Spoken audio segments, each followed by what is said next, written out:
గోరా చిన్నారి ఛానల్ ప్రేక్షకులకు స్వాగతం. హాయ్ పిల్లలు, ఎలా ఉన్నారు? నేను చెప్పేటువంటి నీతి కథలన్నీ చూస్తున్నారా మీరు? ఒకవేళ చూడకపోతే గనక తప్పకుండా చూడండి.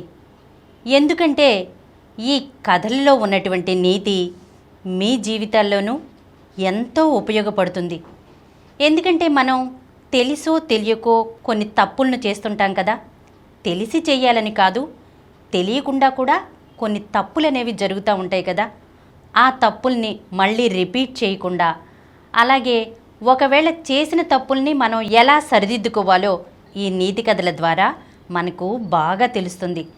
అందుకని చెప్పేసి మీరు ఈ కథలను తప్పకుండా చూడండి. మీ ఫ్రెండ్స్కి కూడా చూడమని చెప్పండి. అందులో ఉన్నటువంటి నీతిని గురించి తెలుసుకోమని చెప్పండి. సరేనా?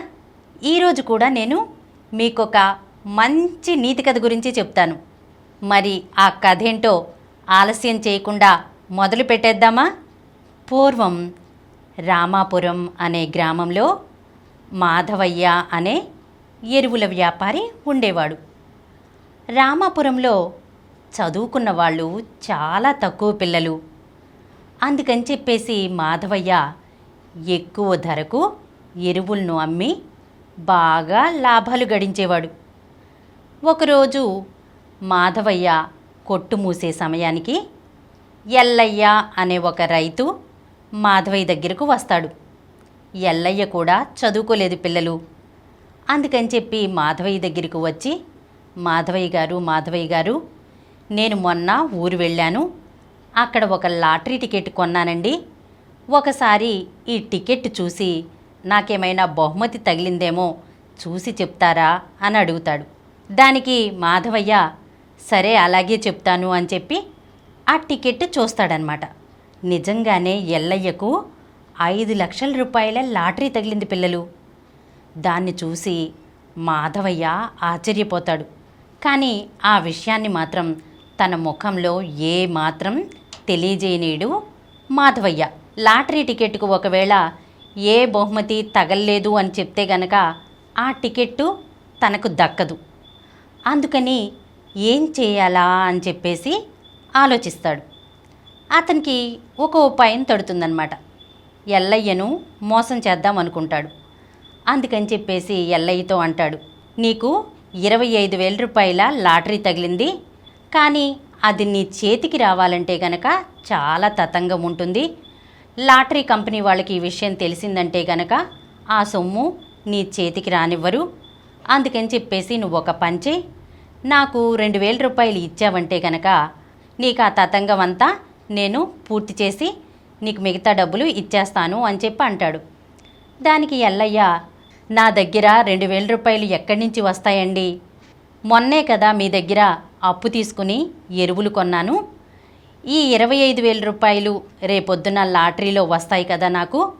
ఆ 25,000 రూపాయల్లో నుంచి 2,000 రూపాయలు మినహాయించుకుని మిగతా 23,000 రూపాయలు నాకు ఇవ్వండి అని చెప్పేసి అంటాడు ఎల్లయ్య మాధవయ్యతో. దానికి మాధవయ్య వచ్చిన అవకాశాన్ని పోగొట్టుకోకూడదు అనుకుని, సరేలే అయితే నీ దగ్గర ఎలాగూ డబ్బులు లేవు అంటున్నావు కదా, నేను రేపు ఎలాగూ పట్నం వెళ్తాను కదా, పట్నంలో లాటరీ టికెట్కు వచ్చిన డబ్బులు నేను తీసుకుంటాను, ఈలోపు ఈ డబ్బులు నువ్వు తీసుకో అని చెప్పేసి ఇంట్లోకి వెళ్ళి బీరువాలో నుంచి 23,000 రూపాయలు తీసుకుని వచ్చి ఎల్లయ్యకు ఇస్తాడు. ఎల్లయ్య ఆ డబ్బుల్ని తీసుకుని ఇంటికి వెళ్ళిపోతాడు పిల్లలు. ఈలోపు మాధవయ్య లోపల చాలా సంతోషిస్తాడు. రాత్రంతా నిద్రపోడు. మరుసటి రోజు ఉదయాన్నే మొదటి బస్సుకే పట్నానికి బయలుదేరి వెళ్తాడు. అక్కడికి వెళ్ళిన తర్వాత లాటరీ ఏజెంట్ని కలుస్తాడు. కలిసి ఈ లాటరీ టికెట్ని చూపించి తన బహుమతిని తనకు అప్పగించమని అడుగుతాడనమాట. అప్పుడు ఆ లాటరీ ఏజెంట్ ఆశ్చర్యపోయి, ఏంటండి ఇవాళ పేపర్ చూడలేదా మీరు అని అంటాడు. నిన్న తప్పు నెంబరుకు లాటరీ టికెట్ ప్రకటించారు, కరెక్ట్ నెంబరు ఈరోజు పేపర్లో అచ్చయింది, మీరు చూడలేదా అని అంటాడు. మాధవయ్య గుండె గుబేలుమంటుందన్నమాట. ఎల్లయ్యను మోసం చేద్దామనుకుని తనే నష్టపోయాను అని లోపల చాలా బాధపడతాడు. ఈ విషయం బయటికి తెలిస్తే కనుక తన కుటిల బుద్ధి అందరికీ అర్థమైపోతుందని తేలుకుట్టిన దొంగలాగా ఎవ్వరికీ ఏమీ చెప్పకుండా మెదలకుండా ఉండిపోతాడనమాట. ఇంకెప్పుడు కూడా అలాంటి మోసపూరితమైన పనులు చేయకుండా బుద్ధిగా ఆ రోజు నుండి అందరితోనూ చాలా నీతిగా నిజాయితీగా ప్రవర్తిస్తాడనమాట. పిల్లలు, ఈ కథ విన్నారు కదా, ఈ కథలోని నీతేంటో అర్థమైందా మీకు? పిల్లలు, మనమెప్పుడూ కూడా ఎదుటి వాళ్ళను మోసం చెయ్యాలనే ఆలోచనే మన మనసుల్లోకి రానివ్వకూడదు. దానివల్ల కొన్నిసార్లు మనమే నష్టపోయే ప్రమాదం ఉంది. మనమెప్పుడు కూడా నీతిగా నిజాయితీగా ఉండాలి. నీతిగా నిజాయితీగా ఉండేవాళ్లకు సమాజంలో మంచి గౌరవం ఉంటుంది. అబద్ధాలు చెప్పేవాళ్లను, ఎదుటి వాళ్లను మోసం చెయ్యాలి అనుకునే వాళ్ళను ఎవ్వరూ ఎప్పుడూ గౌరవించరు పిల్లలు. అంతేకాకుండా వీడు ఒట్టి అబద్ధాలు కోర్రా, వీడి మాటలు నమ్మకూడదు, వీడు అందరినీ మోసం చేస్తూ ఉంటాడు అని అందరి ముందు హేళన చేస్తారు పిల్లలు. అందుకనే ఎప్పుడూ కూడా మనం నీతిగా నిజాయితీగానే ఉండాలి.